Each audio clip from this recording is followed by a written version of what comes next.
اب چونکہ طوفان بہت زیادہ تھا، جب وہ غار کے اندر چلے گئے تو اللہ کے پیارے حبیب صلی اللہ علیہ وسلم فرماتے ہیں ایک پتھر اوپر سے لڑکتا ہوا آیا اور غار کے منہ کے آگے آ کے اس نے غار کو بند کر دیا۔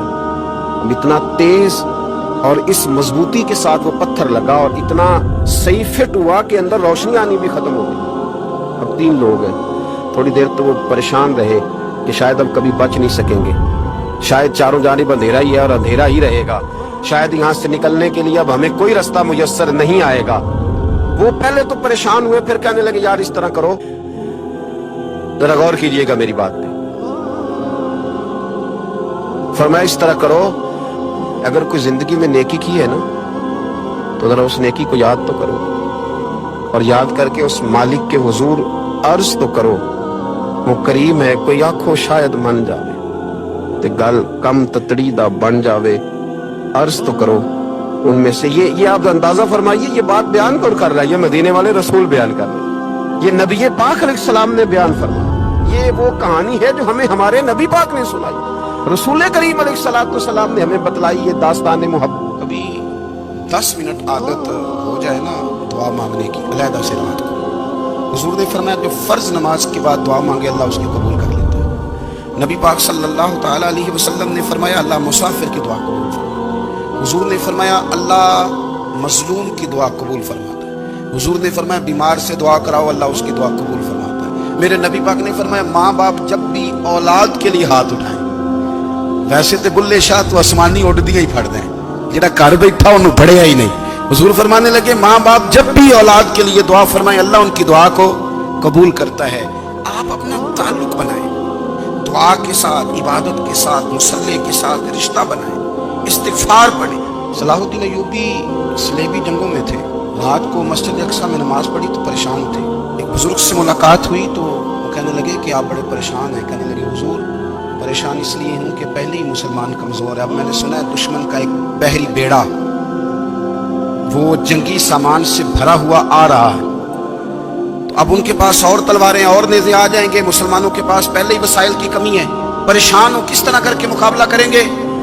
یہ بات کہتے ہی صلاح الدین ایوبی نے بزرگوں سے کہا حضور آپ بھی دعا کرنا، دعا کی بڑی طاقت ہے۔ میرے نبی پاک نے فرمایا دعا مومن کا ہتھیار ہے، دعا مومن کا، دعا مومن کا۔ حضور نے فرمایا تقدیر کو سوائے دعا کے کوئی چیز نہیں بدل سکتی، دعا مومن کا ہتھیار ہے، یہ کافر کے پاس کوئی نہیں، یہ ہتھیار ہے مومن کا۔ اللہ کرے آپ کو سمجھ آئے، پھر سنیں کئی بار کہہ چکا ہوں یہ ہتھیار ہے، کافر کے مقابلے میں جو تیرے پاس سب سے بڑا ہتھیار ہے وہ دعا ہے۔ دعائیں کرانی چھوڑ دی، کرنی چھوڑ دی، لینی چھوڑ دی۔ حضرت سیدنا انس بن مالک رضی اللہ تعالیٰ عنہ فرمایا کرتے تھے میں نے وہ رنگ دیکھا ہے جب حضور دعا مانگتے تھے اور حضور کی مقدس آنکھوں میں آنسو بھی ساتھ ہی بہا کرتے، میں نے وہ انداز دیکھا۔ تو صلاح الدین ایوبی بزرگ سے کہنے لگے آپ بھی دعا کیجیے، اور خود رونے لگے اور سر سجدے میں رکھ کے رونے لگے، اور عشاء سے لے کر فجر تک روئے، خوب روئے۔ صبح وہ بزرگ آئے تو صلاح الدین ایوبی کا خوبصورت اور ہنستا ہوا چہرہ دیکھا، کہنے لگے آپ بڑے خوش ہیں، رات تو میں نے بڑے روتے ہوئے دیکھا تھا۔ تو کہنے لگے حضور وہ جو بحری بیڑا آ رہا تھا نا وہ پانی میں ڈوب گیا ہے، اب وہ نہیں آ رہا، ابھی خبر آئی ہے تو میں بڑا خوش ہوں۔ حضور کہنے لگے اٹھ سینے سے لگ اور سن ایک بات، وہ بحری بیڑا پانی میں نہیں ڈوبا، وہ تیرے آنسوؤں میں ڈوب گیا ہے۔ وہ جو تو رات رویا ہے نا رب کریم کی بارگاہ میں تو وہ ڈوب گیا ہے۔ بھائی اپنا مصلی کا، عبادت کا، وظائف کا، اللہ اللہ کا سلسلہ اس کو مضبوط کریں، اپنی دعاؤں کے تعلق کو مضبوط کریں۔ دعائیں بڑے انقلاب برپا کر دیتی ہیں۔ ہم تھوڑے تھوڑے نا جب سے خشک ہوئے ہیں نا، خشک، اور میری تو جماعت ہی صوفیاء کی جماعت تھی، ہم تو داتا علی اجمیری کی جماعت سے، ہم تو خواجہ اجمیری کی جماعت سے، ہم تو شیخ احمد فاروق سرہندی کی جماعت سے، ہم تو صوفیاء کی جماعت۔ ہماری جماعت نے بھی وہ تعلق جو ہمارے بزرگوں نے بنایا تھا۔ بزرگ اللہ کے قریب کیسے جاتا ہے؟ تو ہمارے یہاں نا بہت سارے لوگ کہتے ہیں جی نظر ہو گئی تو کام ہو گیا۔ بھائی جو بخاری مسلم میں طریقہ ہے نا اللہ کا قرب پانے کا وہ تو نفل ہے۔ نبی کریم علیہ السلام نے فرمایا بندہ نفلوں کے ذریعے رب کے قریب جاتا ہے، اور اتنا قریب جاتا ہے کہ پھر اللہ اس کی زبان بن جاتا ہے، اللہ اس کی آنکھیں بن جاتا ہے، کان بن جاتا ہے، ہاتھ اور پیر بن جاتا ہے۔ اور یہ تو عبادت ہے، یہ تو اللہ کی بارگاہ کی حاضری ہے جو آپ کو اللہ کے قریب کرے گی۔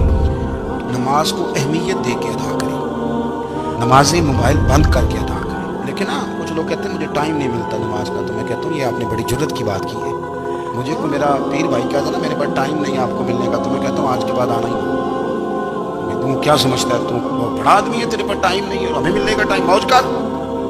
آپ نے اللہ رسول کو کہہ دیا ٹائم نہیں۔ اور عجیب فلسفہ ہے نا، کہا جائے نماز پڑھنے آؤ تو کہتے ہیں کپڑے ٹھیک نہیں، اور کہا جائے کہ آؤ ذرا دعوت پہ چلے تو کہتے ہیں 1 منٹ ٹھہر میں کپڑے بدل کے آیا۔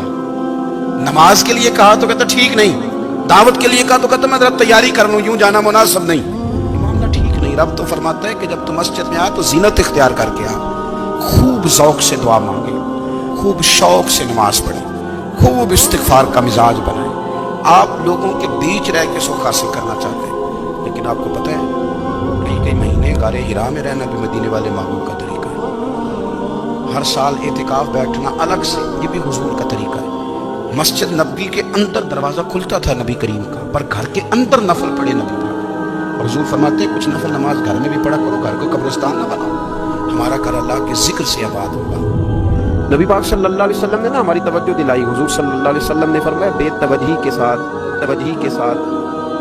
ادھر ادھر خیالات کر کے رب سے نہ مانگا کرو، تردد کے ساتھ بے یقینی کے ساتھ نہ مانگا کرو، بلکہ رسول کریم صلی اللہ علیہ وسلم نے فرمایا، یہ حدیث پاک مسلم شریف میں موجود ہے، حضور فرمانے لگے جب رب سے مانگو نا تو اصرار کر کے مانگو، جب رب سے مانگو تو اصرار کر کے، بچہ ناز دکھا رہا ہے اصرار کر، اللہ سے مانگو تو اصرار کر کے مانگو، اور فرمایا رغبت کے ساتھ مانگو۔ کیا خوبصورت لفظ ہے حدیث کے، حضور فرمانے لگے اصرار کر کے مانگو، رغبت کر کے مانگو۔